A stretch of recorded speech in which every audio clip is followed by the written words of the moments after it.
Welcome to the IISS this afternoon. For purposes of the recording, my name is Rahul Roy Chaudhary. I'm the Senior Fellow for South Asia at the Institute. In a few weeks, India's Prime Minister Dr. Manmohan Singh starts his 10th year in office.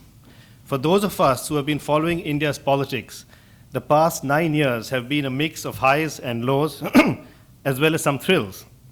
High economic growth rates and the India-US civil nuclear deal were some of the highs of the Congress party-led United Progressive Alliance UPA-1 coalition government. The lack of effective decision-making and anti-corruption protests were some of the lows of the current UPA-2 government. And the thrills, the nail-biting vote in Parliament on the India-US nuclear deal and multi-retail FDI, a loss in either resulting in the exit of the government. And of course, the surprise win in the last general elections in 2009, when the UPA government returned to power, the first time that a full-term government had been re-elected to office in India in over 40 years, since Nehru's third-term victory in 1962. But what now for the last year of the Indian government before general elections due in April, May next year? Can Dr. Manmohan Singh carry out any significant economic reform which requires parliamentary support, or even make any key impact on India's regional relationships in the next 12 months? Especially as Dr. Singh currently heads only a minority government, with its two largest coalition partners having departed controversially, and therefore now dependent on mercurial regional parties and their support. Or is it all too late already, as there is simply not enough time left for the government, with electoral politics now dominating the agenda? Could elections take place earlier, possibly by the end of this year, or could there even be a UPA-3 government after the next elections? And could Dr. Manmohan Singh be sworn in as Prime Minister for a third time? To discuss these and related issues, I'm delighted to welcome Dr. Sanjay Baru to the IISS London this morning. Sanjay requires no introduction. Those of you who do not know him personally or have not heard of him are probably in the wrong room today. But for the sake of formality, let me say that Sanjay has a close relationship with Prime Minister Manmohan Singh as his media advisor and official spokesman for most of the 5-year term of the UPA-1 government, and is now the IISS Director for Geoeconomics and Strategy based in New Delhi. Sanjay.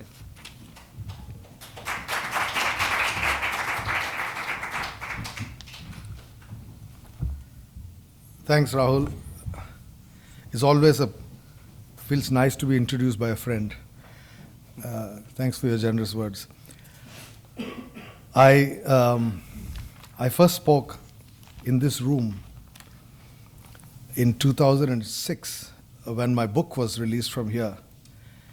And the title of that book was The Strategic Consequences of India's Economic Performance, which was essentially an exercise at looking at the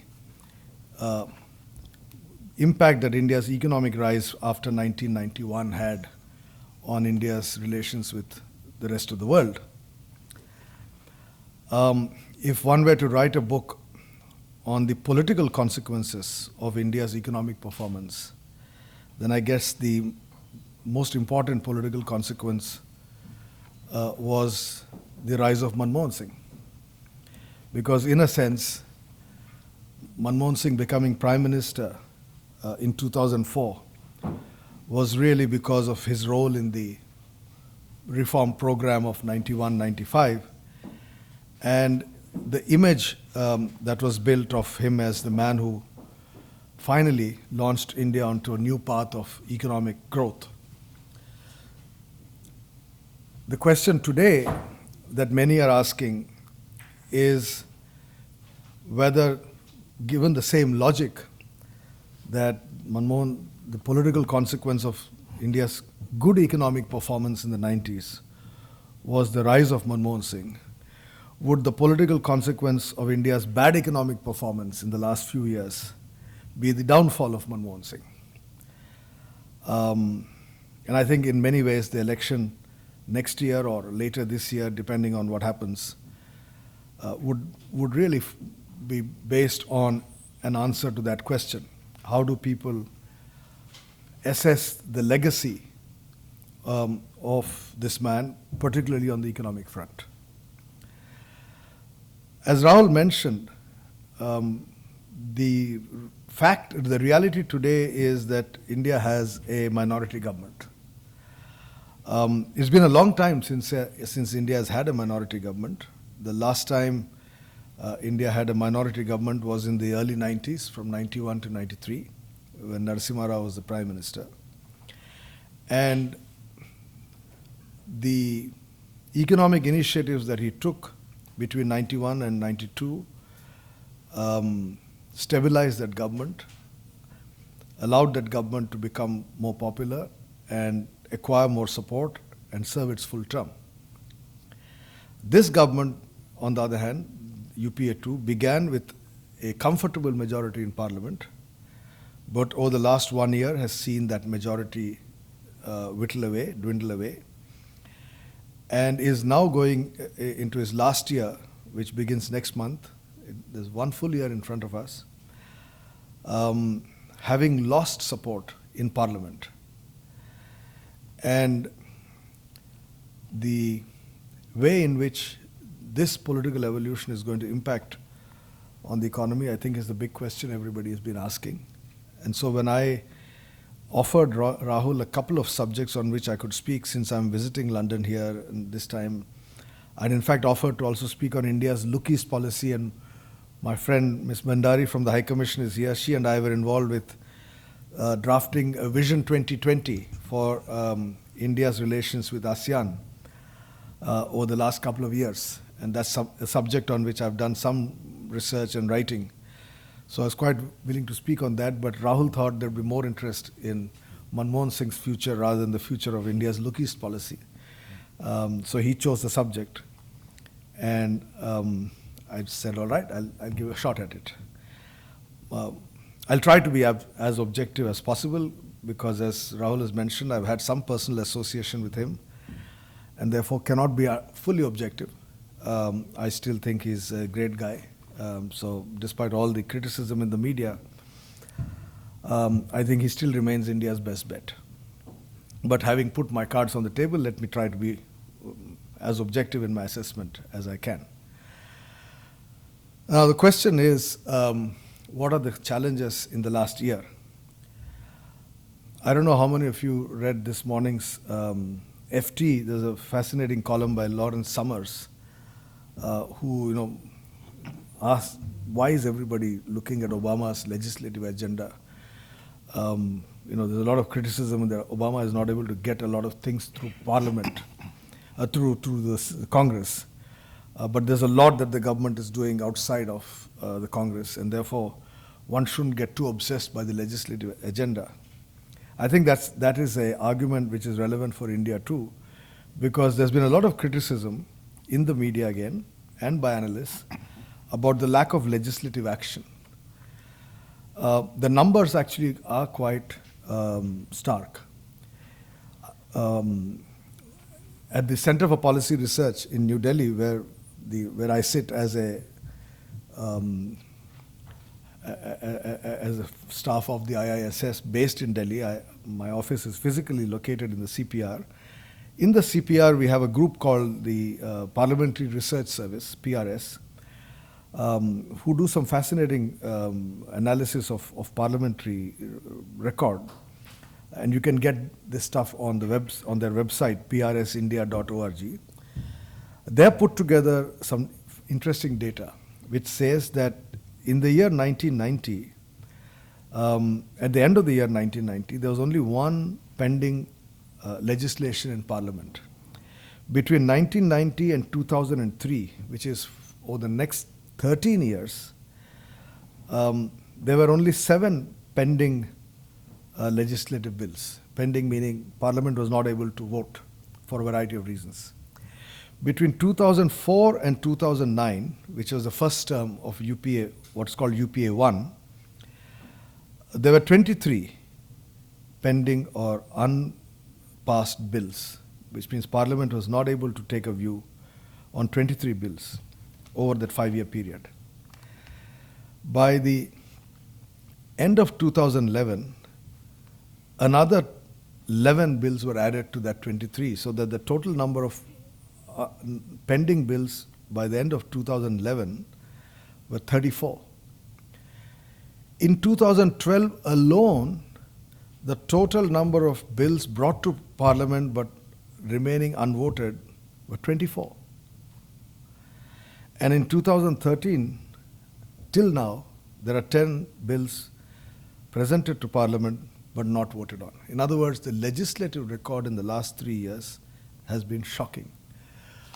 Government has brought bills to Parliament but has not been able to get them voted.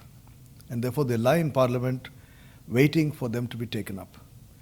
So the question of, when there has been this commentary on media, on policy paralysis, on the government's inability to push through reform, etc., some of that criticism is because of this legislative record of the government's inability to get adequate number of people in Parliament to support. So though it was a government that had a technical majority till about 6 months ago, it's only now there's actually a technical minority government. But even with that majority, the Parliament's ability to legislate was severely constrained by internal divisions within the coalition.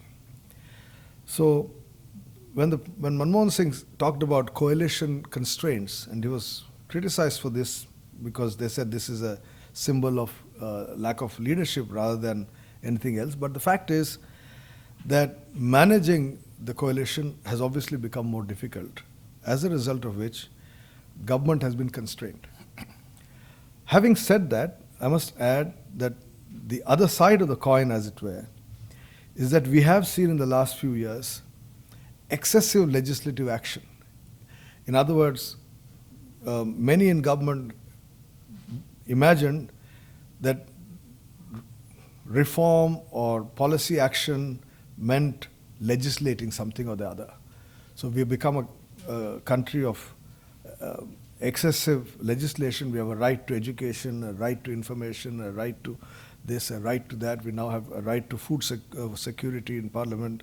So there a lot of rights have been legislated or are waiting to be legislated because politicians think that by legislating a right, you're actually doing something for the people. Now, the fact is that many of these rights remain on paper unless they're implemented, and on the ground, whether it's right to education or right to food security, depends on whether you can get people into school, kids into school, whether you can get teachers to come and teach them in school, whether you can get food into the market. In other words, it's governance and local action that is more important. But nevertheless, there has been a legislative overdrive driving some of this legislation. There are one or two areas in which the legislative overdrive has been excessive, one of them being healthcare. And this we see all over the world, even in the United States. But health has become a subject of a lot of legislative action. As many as 7 of these 24 bills brought in last year had something to do with healthcare.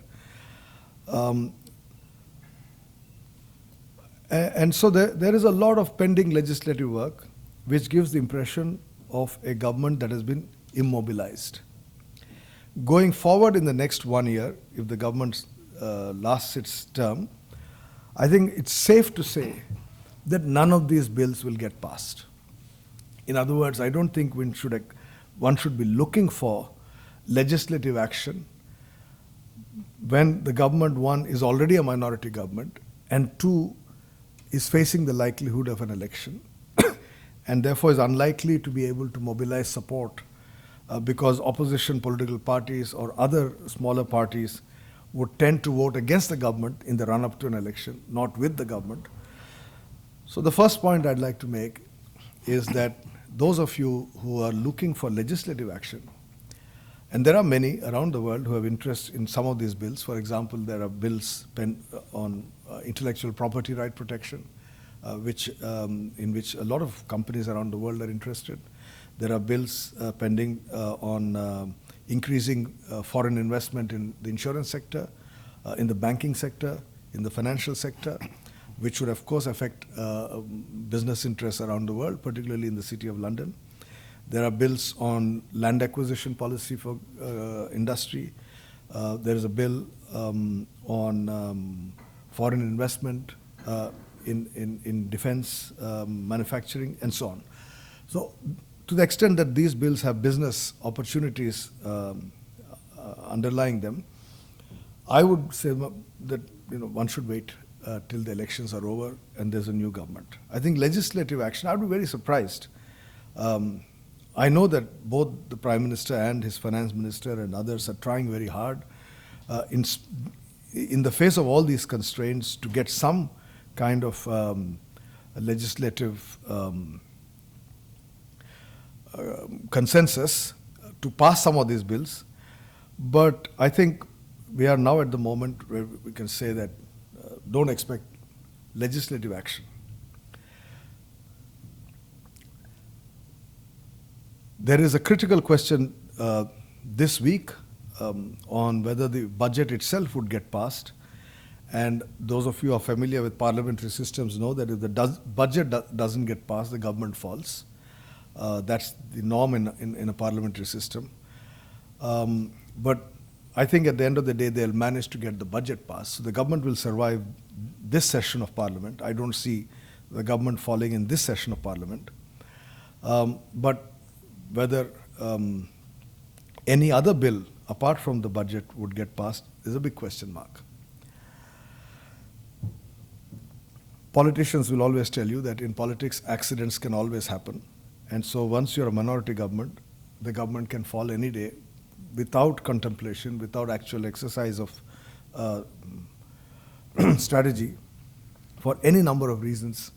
And we have seen this happening around the world. We have seen it happening in India too, that for some odd reason on some particular issue, suddenly the government loses support in parliament and it's off. So therefore, be prepared for that. Everybody in government knows this.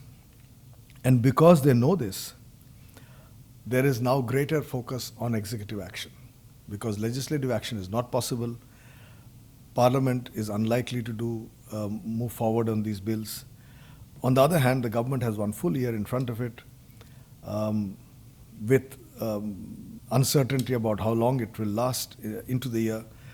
So therefore, the focus has been on executive action. And there the story is a much more optimistic and hopeful story, because nothing concentrates the mind like a crisis. And for good or for bad, we have a makings of a crisis. The fiscal deficit of the government of India has gone way beyond acceptable levels. Those of you who read headlines would be familiar with the numbers. The current account deficit for the first time has also gone up very high, 6.7% of national income of GDP. And a combination of a high current account deficit and a high fiscal deficit is not often the case. We have had situations where we have had high current account deficit but low fiscal deficit, or a high fiscal deficit with a low current account deficit. But to have both an imbalance in the budget and an imbalance in the balance of payments is not a happy situation, and we are in that situation. But that has concentrated the minds of the government, and therefore two policy priorities over the last 6 months have been, one, to bring the fiscal deficit down, and two, to bring the current account deficit down. And I would wager that this government would succeed in achieving both those objectives, because they've put in place a series of policy initiatives aimed at bringing both of these down. On the fiscal side, the budget itself has been an important instrument. Government expenditures have been squeezed. At the IISS, one must note the fact that this has meant a reduced defense expenditure. In fact, one of the subjects of interest, one should actually do maybe an Adelphi on this, is to see how fiscal compulsions around the world are squeezing defense budgets for countries across the two hemispheres. But certainly in India, that has been the case, that there's been a contraction of the defense budget, but there's been a contraction of other budgets as well. And reduced expenditure has meant that public spending has actually come down. Now, that means growth is going to be hurt, and the government has accepted that this year they would see a growth rate way below what they projected. The most optimistic number at the moment is 5% for 2012-2013. The budget estimate last year for the year was 7.5. So while you targeted 7.5, we've ended up with 5. It's a huge fall in the rate of growth. And one of the reasons for this fall in the rate of growth is the fact that there has been a fiscal contraction. It's a calculated fiscal contraction. In other words, the government has chosen to cut back on growth in order to bring down inflation and in order to reduce the deficit. I believe it's the right thing to do, though growth has been hurt.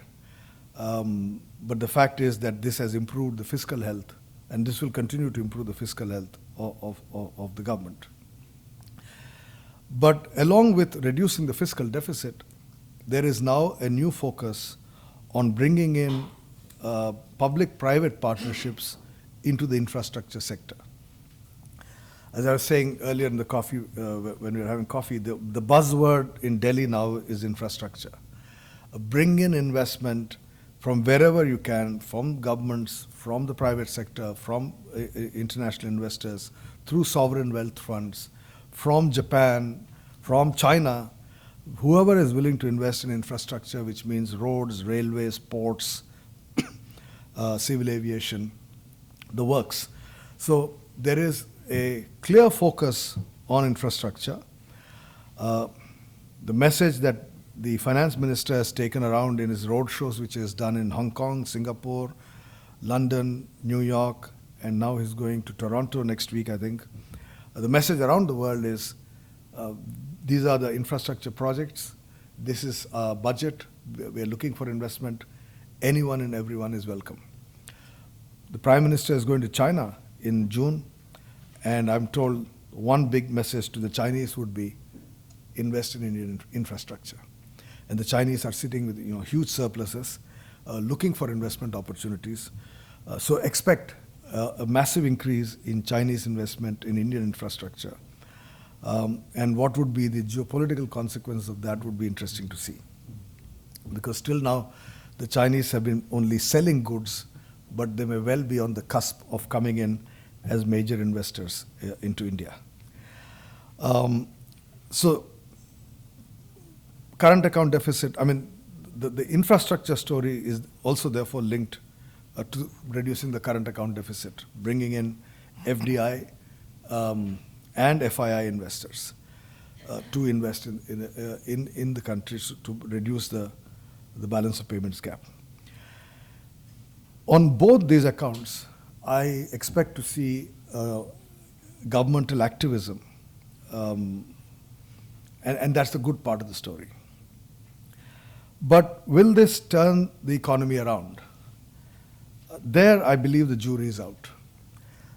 To the extent that public investment can drive growth, can revive investment, I think we will see some good news in terms of reduced fiscal deficit, reduced current account deficit, increased investment. But the fact is that private investment, both at home and internationally, in my judgment, is going to hold back till the elections are over.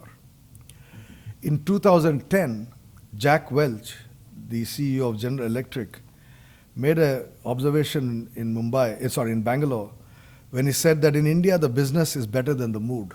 He was reacting to reports at that time about things turning negative in the investment climate. And he said, I don't see the numbers that GE sends me from India are good, and the business is better than the mood. That was a famous Jack Welch quote that hit the headlines. But I think the story from 2010 to 2013 is that the business has caught up with the mood. And I think those of us who have been students of Keynesian economics knows that business invariably catches up with the mood. If the mood is positive, investments go up. If expectations are positive, investments rise. If expectations are negative, investments fall. because the expectations were negative, the mood was negative, investment fell. And I think this is one of the major criticisms of government policy, particularly in 2011, 2012, till we had a change of finance ministers. I think the major criticism of policy during the tenure of the previous finance minister, who now happens to be the president of the country, was that he was unable to alter the state of expectations. That having recognized the fact that expectations were low, that the mood was negative, not enough action was taken to alter the mood. And because not enough action was taken to alter the mood, business actually caught up with the mood. In other words, investment, and India's investment rate in these 3 years, between 2010 and 2013, fell from something like 36% of GDP to 33% of GDP. If my numbers are right, some of you might have better memory. I'm now speaking from memory, but I think that's exactly the numbers. That by 2010, over the previous 10 years, the investment to GDP ratio in India had gone up from below 30% to as high as 36%, or 37% in 2009. And since 2010, it's been a steady decline, and now it's less than 33%. This has also been the same pattern with savings rate. Savings rate went up till 2010 and then have come down. And the decline in investment has been essentially in private corporate investment. And the decline in savings has been in household savings. Households have diverted their savings to gold and to real estate and reduced financial savings, which is what you'd expect them to do with high inflation.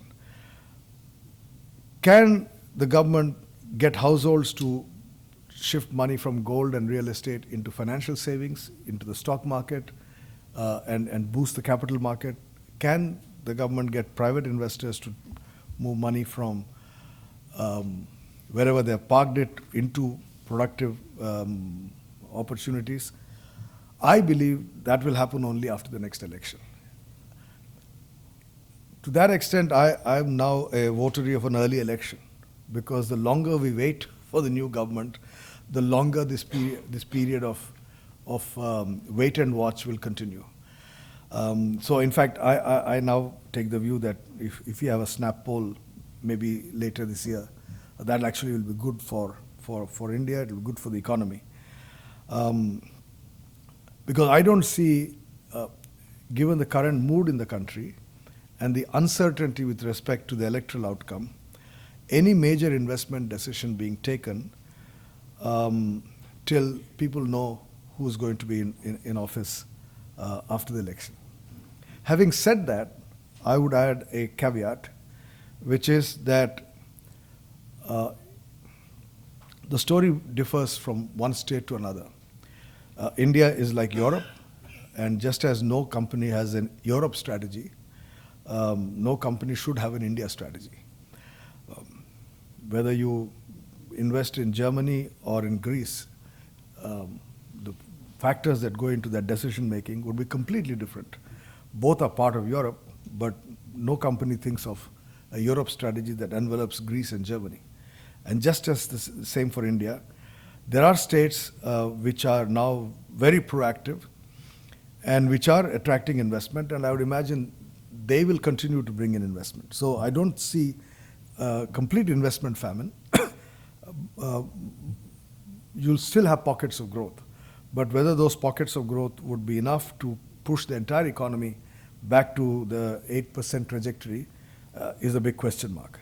Just to give you two examples of what these pockets of growth are, one of course is something which all of us read about all the time, which is Narendra Modi and Gujarat, which is the great success story of industrial development in the last decade. But the other one is Tamil Nadu, which has become the Detroit of India, or the Ruhr of India, whatever you like to call it, the automobile hub. Jayalalitha, who is the chief minister, has set a policy target of reaching Malaysia's per capita income by 2020, and is crafting an entire economic strategy for the state with Malaysia in mind. It's been done before. It's not the first time. I remember 10 years back, Chandrababu Naidu, as Chief Minister of Andhra Pradesh, making a similar ambitious Vision 2020 document in which he looked at the growth projections, investment, etc., required to take Andhra Pradesh to somehow Malaysia seems to be a achievable target for a lot of the southern states, and they very familiar across the Bay of Bengal. But it's not a difficult thing to do. If you look at Malaysia's record in the 20 years from 1970 to 1990, its average rate of growth over a 20-year period was 7.5%. Tamil Nadu, Andhra Pradesh, all of them have had an average rate of growth over 20 years of 7.5% already. So for them to sustain into the next 10 years, upwards of that is not difficult. After all, India's average rate of growth over the last 15 years from 2002, sorry, yeah, 2 minutes, from 2002 to 2013 was 7.5%. That's the national average, which means there are states which have had an average of more than that. So it's not a difficult target to achieve.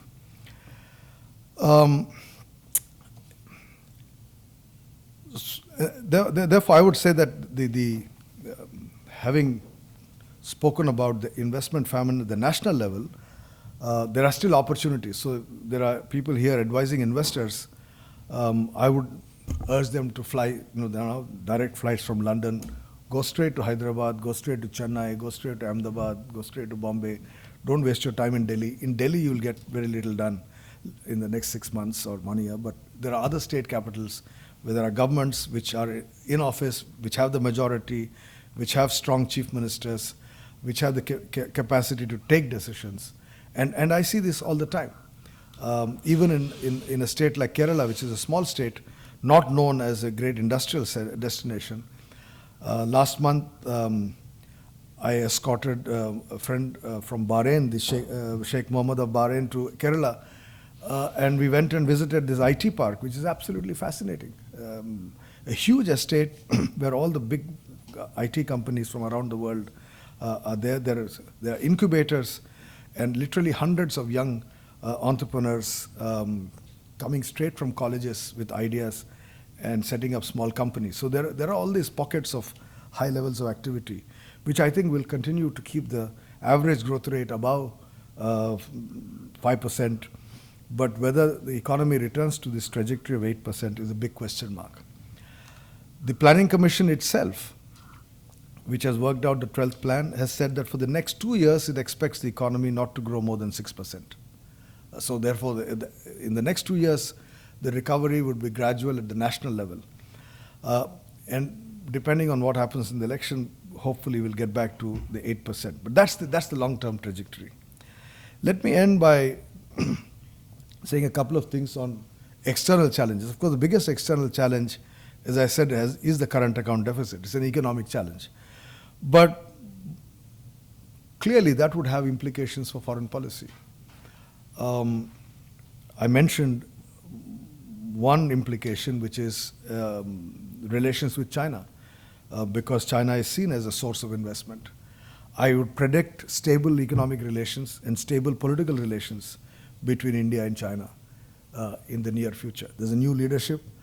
The last meeting between Prime Minister Manmohan Singh and President Xi Jinping was a very positive meeting. There's a news report yesterday that Prime Minister I keep forgetting this. I can't pronounce it. Anyway, he's coming down to Delhi. I think there's a lot of activity on the India-China front.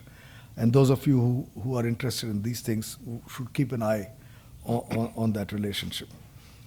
I would also imagine that if the Obama government is able to allocate some time away from domestic constraints and worrying about North Korea and the Middle East, then there could be a revival of the Indo-US relationship, which has gone into cold storage in the last couple of years.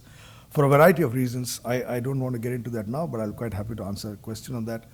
But I'd blame both Washington and Delhi for having neglected opportunities in the last 2-3 years. There was a momentum built up by the civil nuclear agreement between the George Bush government and Manmohan Singh's first government, which has not sustained itself through the second term. And finally, the immediate neighborhood.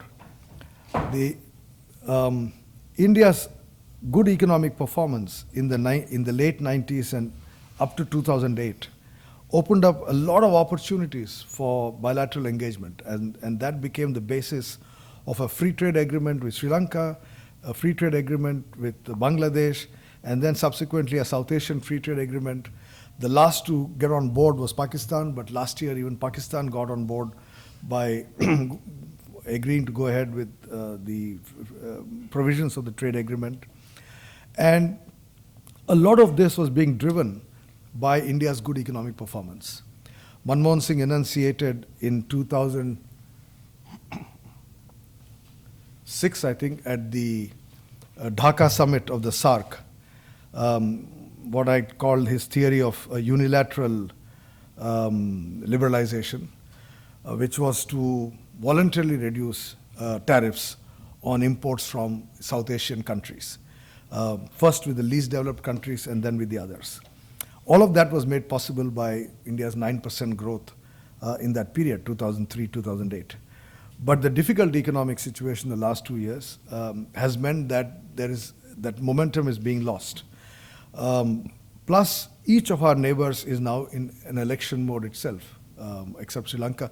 Pakistan is into an election, Bangladesh is into an election, Maldives is into an election, Nepal is still very unstable, and Sri Lanka, there's no election, but there are problems there as well. So political problems in the neighborhood have meant that the economic interaction, which the momentum is getting dissipated. And again, on that front, I don't see any action till we have an election in India and a new government. I don't think in his last year in office, the neighborhood would be Manmohan Singh's priority. He would try to keep balanced, good relations with all the neighbors, not allowing any crisis to go beyond a point. We saw that in the case of Maldives. We saw that in the case of Pakistan. We saw that in the case of Sri Lanka. Whenever, or even in the case of Bangladesh, whenever there's a major political crisis, the government has managed that crisis and not allowed it to blow up to a point of requiring either a confrontation or even putting the normalization processes into cold storage. So there has been an effort at keeping these relationships manageable, but I don't expect any major initiatives till the elections are over. I think that's about sums up the picture. It has strong positives, but also a lot of questions. And I see that those questions will be answered only by the next election. And finally, in case anyone has a question about what is the likely outcome of the next election, let me tell you that nobody knows the outcome. Anything is possible. And if you want me to place my money on a bet, I would say a third term for Manmohan Singh, more than 50% chance.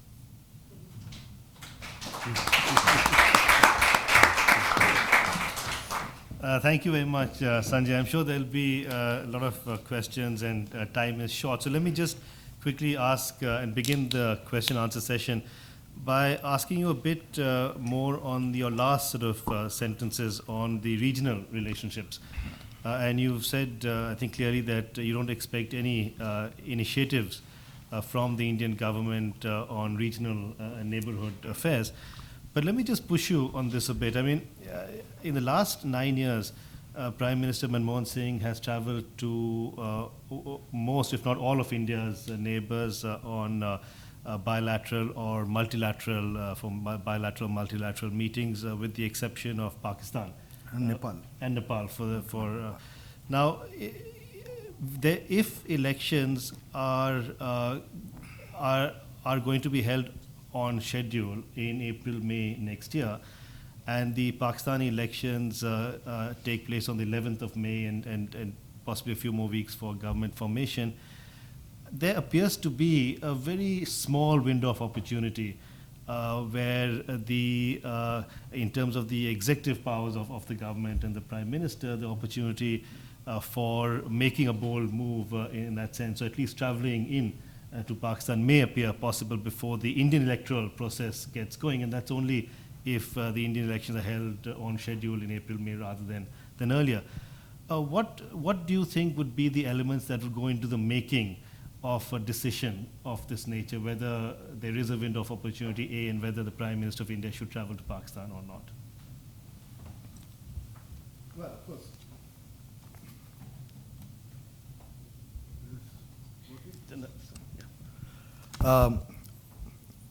Should he travel to Pakistan? Of course he should. I've always been an advocate of that.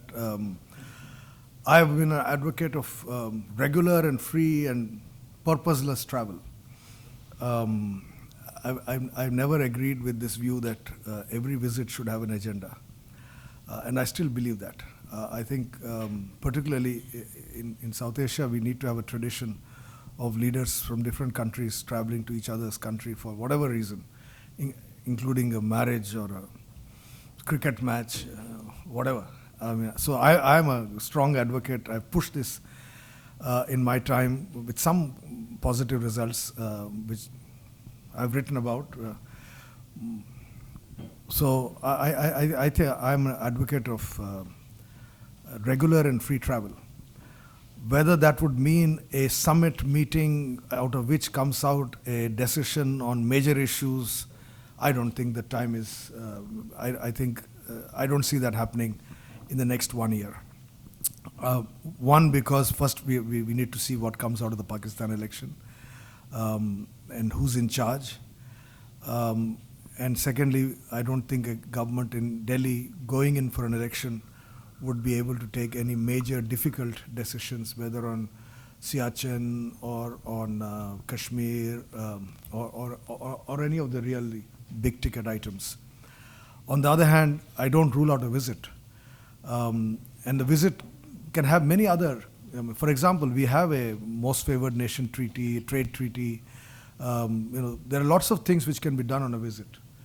So I don't rule out a visit. I would push for a visit, but I don't think till we have elections in Delhi, we can expect a major movement forward. That window of opportunity closed in UPA 1.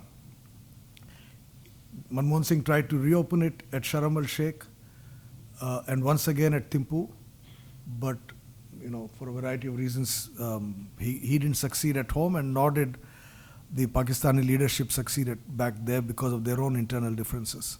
So we are in a period of a freeze. Neither country has allowed a situation to become unmanageable, and there I would pay tribute to leadership in both countries. That all kinds of predictions were made about conflict, but nothing major has happened. And this is the longest period of peace between the two countries after Kargil till now, despite huge provocations like the Bombay 26/11 attack, the parliament attack, etc. There has been no conflict. So from 1999 to 2013, 14 years, this is the longest period of peace in the history of the subcontinent since 47. Thank you. The floor is open for questions and comments. Let me please identify yourself before asking a question, make a comment. Ashish.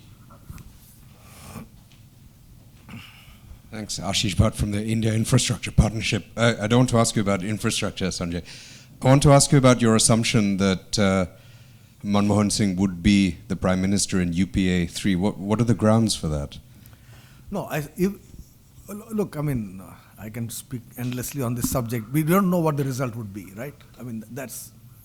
But if the UPA comes back, in other words, if Congress plus its changing allies, many of them are sitting on the threshold. They could go that way or this way.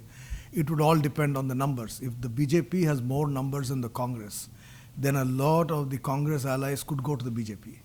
Mamta could go to the BJP, DMK could go to the BJP, Pawar could go to the BJP, all the TRS, which was an ally of the Congress, could go to the BJP. So a lot of the parties which were allies of the Congress could easily go to the BJP if they get more than Congress.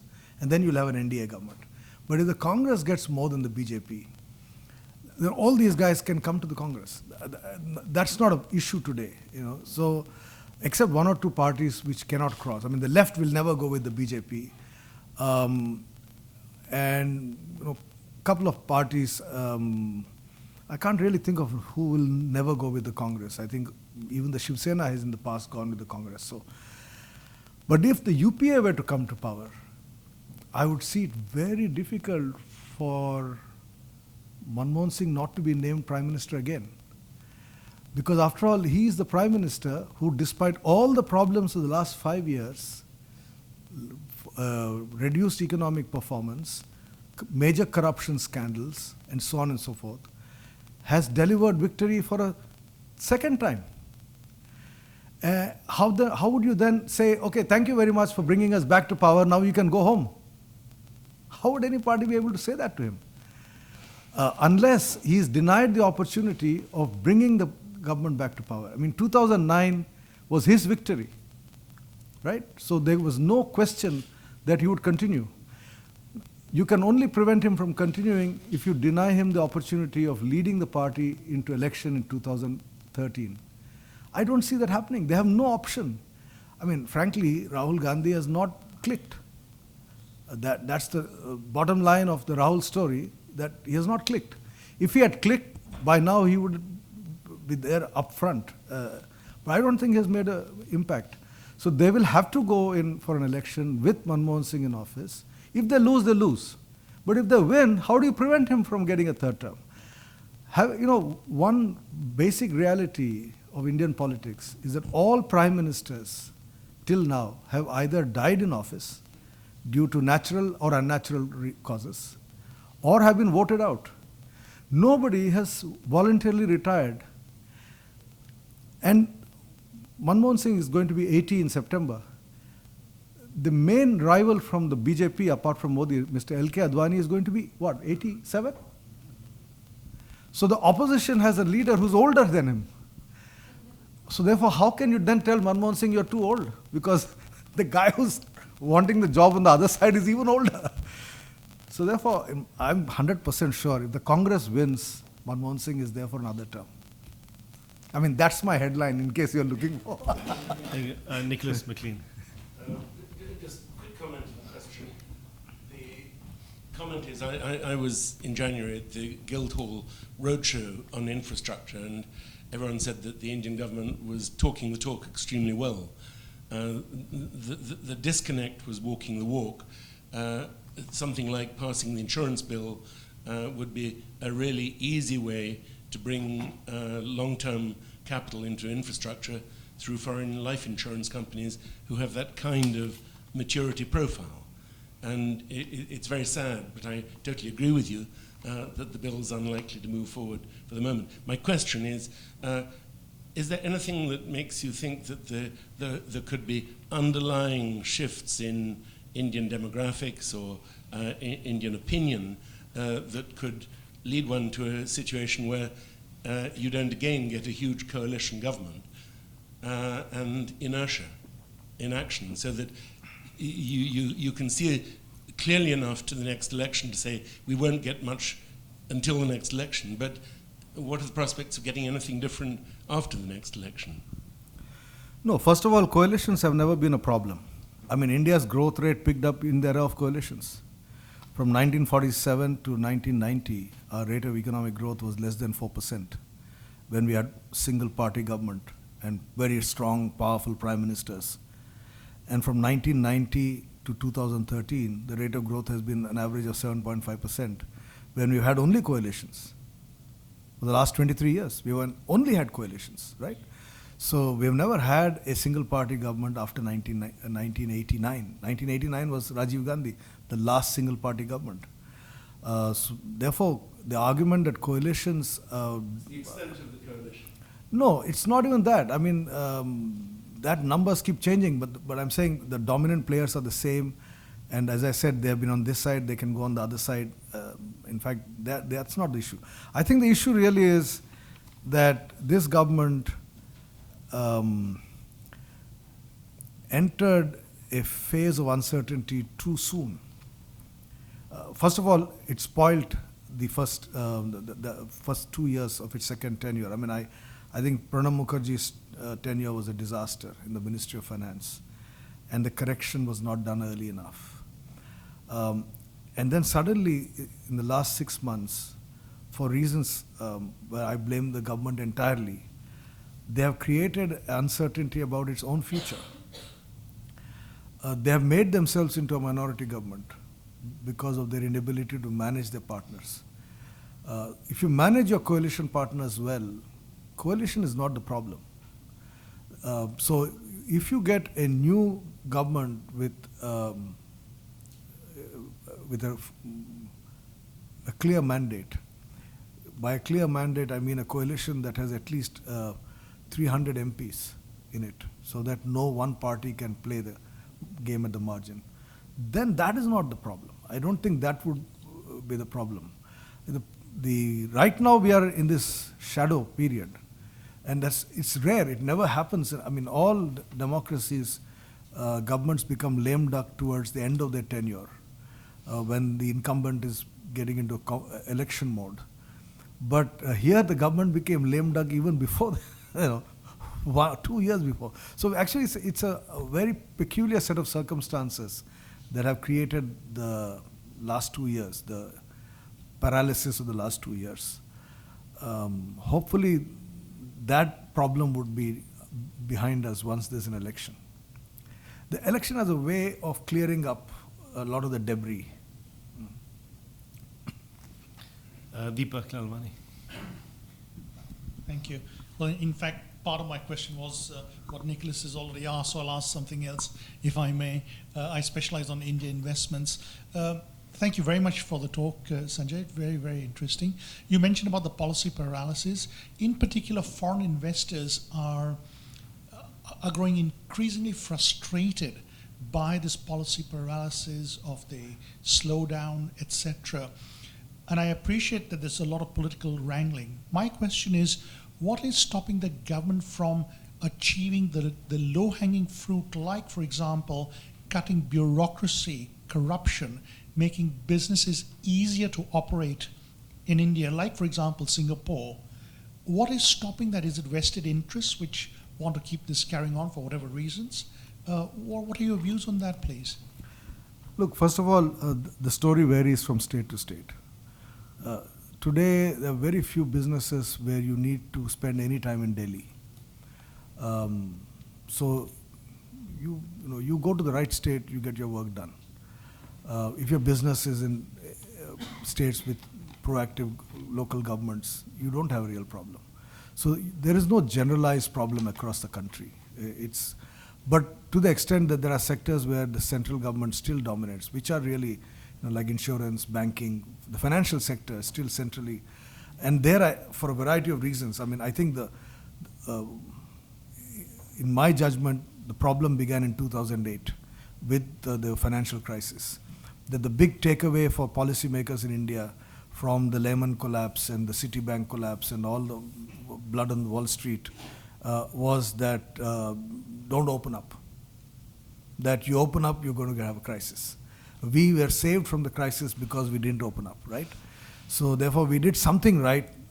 I mean, I remember telling our former governor of the Reserve Bank, Y.V. Reddy, who's a bit of a hero around the world for not having opened up and prevented the crisis. I keep asking him, what is it that you think you did right? And he really doesn't have an answer. He says, I must have done something right, because after all, we didn't have the crisis. But the lesson they've learned is whatever we did right, whatever it was, just keep doing that, because that seemed to be the right thing. In other words, there's no theory, but the policy lesson drawn is don't take the next step. So there is a paralysis on the financial sector front. And I take it all back to the lessons of the transatlantic financial crisis of 2008, 2009. But manufacturing, retail, you go to state governments now. Even retail, the government has opened the doors and said, you deal with the state government, right? So you go state, you go to Ahmedabad, you go to Bombay, you go to Hyderabad, you go to Bangalore, you go to Chennai, you go to, wherever, Haryana, deal with them, then you have no real problem. But on the larger question of governance, I think there is a fundamental problem. I have not spoken about that. That was not the focus of my presentation today, which is that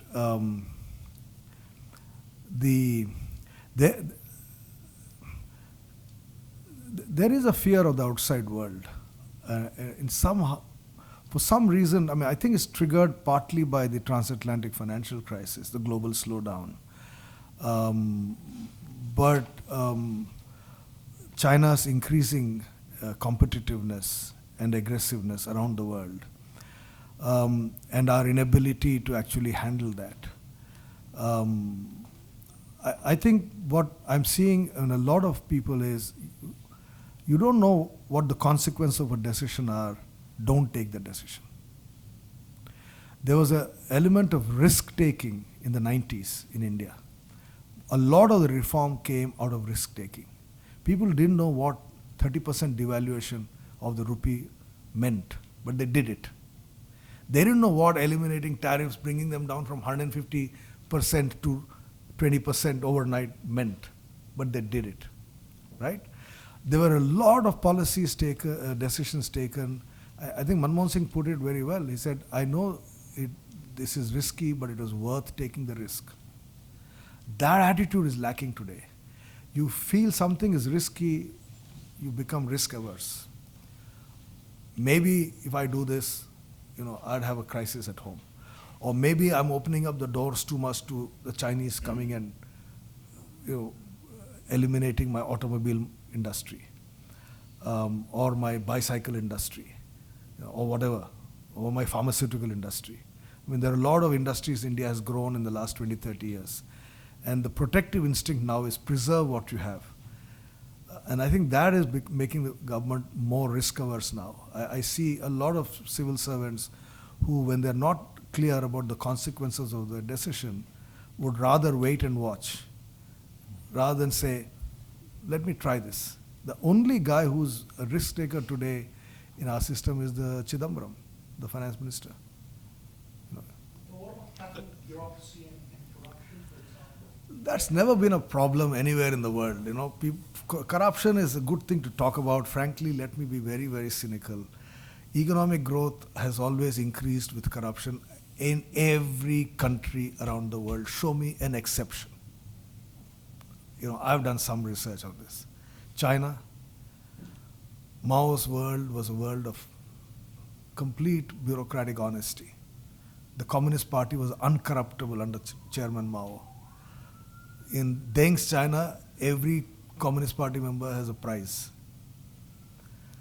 91, post-reform India, corruption has gone up. Growth rates have gone up. Some of the most corrupt states in India are some of the fastest growing states. I mentioned Tamil Nadu, the automobile capital of India. Every auto company is in Tamil Nadu, right? And everybody tells you this is a great state to do business in.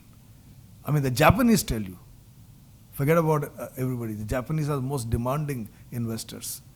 And there's so many Japanese companies in Tamil Nadu. But it's a damn corrupt state. So when is corruption problem as far as economic growth and it's a problem at a different level. It is an inequalizing factor. It takes money away from some people and gives it to some. That's a social problem. It's never been an economic problem. And petty corruption in the ordinary things of life doesn't exist. I mean, India, you couldn't get a telephone connection without paying a bribe. Today you can buy a mobile phone in the airport as you walk in. The complete elimination of corruption. Railway reservations. You couldn't get a ticket on a railway train in my student days unless you put some money into the hands of the tout outside the railway station, because the counter would close by the time you got to there, and then there were no tickets. And then you walked around the railway station and somebody will come with a ticket and say, you want a ticket to Mumbai? Today you go online and you can get your ticket. From London you can book all your train tickets into India, anywhere for anywhere. So, that kind of corruption is gone. We've got time for just one last question. I know Dr. Priya Malik had raised a hand. Priya, are you... I was going to bring up corruption, which you got very cross about. But No, I'm not cross. I'm just saying corruption is not a real problem for investors. It is. How about 2G? How would Yeah, you take big that? deal. What's 2G? No, the whole thing, the image has been tarnished. That's a different And issue. everything is sitting, image has been tarnished. Two, people are sitting on piles of infrastructure for 4G, and you haven't moved beyond 2G. That's where. Yeah, but that's where it that's hits not to some do with corruption. I mean, we don't have time now to go into telecom. I can go, but telecom is a great wonder story. Revolution has changed business in India. You know, it has increased income of people you could never have imagined. My presswali, you know, her income has gone up because every time anybody wants a shirt pressed, you call up this woman who comes up and collects the clothes. Earlier you would say, oh, I have to go there, she has to come here. You know, small examples, vegetable vendors. Telecom revolution, I'm waiting for someone to do a PhD thesis on this, but it has really changed the Indian economy in a way in which nobody imagined it would. But all of that came out of 2G. Okay, some guys made money, they make money in everything. You don't think big multinationals make money in oil, buying oil, selling oil? Today your front page story in FT is about commodities. Look at all the guys making money selling food to you. Is that not corruption? There is a commission that people extract out of any business, and these guys extracted their commission. It has hurt your image. Of course it has hurt the image of the country. But I'm saying, which investor is dissuaded from this? All it tells an investor is, okay, this is the door through which you go, that's the window in which you pay. And he makes the payment. Thank you. I think we can go on this, but let's end on this note. I'd like to really thank you, Sanjay, for a stimulating talk. There have been several press headlines, including the one, I think, about Manmohan Singh, the possibility that if the Congress-led UPA government returns in office, then Manmohan Singh could be... Would. Good or would? I said would. Would, not could. Would be Prime Minister for a third term. But would. But thank you very much for this, and I'd like to, on behalf of our guests here, express our gratitude to you for the discussion. Thank you.